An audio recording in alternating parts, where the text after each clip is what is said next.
নতুন একটা গান বানাইছে আসামিজ জুবিনদার। তাই গানটো যে ভাল লাগে বেশি বেশি শেয়ার করে দিব, রাইজক দেখার সুবিধা করে দিব। তো গানটো চাওক, ন্যায় দিব বলে দিয়া নাই হিমন্ত মামা। তো একটু চাওক গানটো, যদি ভাল লাগে শেয়ার করে দিব গানটো। ও জুবিনদা কিয় গৈছিলা ছিংগাপুৰলৈ, কাল হতৰুৱে নিলে তোমাক চীন দেশলৈ।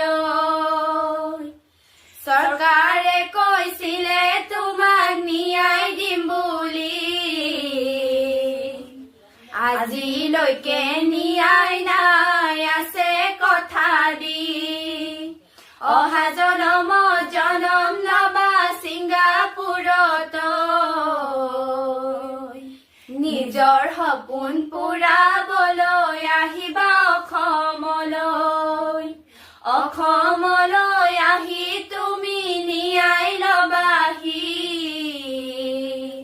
আশা নকৰিবা চৰকাৰে ন্যায় দিব বুলি। সকলোৰে বাবে তুমি ঈশ্বৰৰ সমান, সদায় থাকিবা আমাৰ বাবে অমৰ জুবিনদা হৈ।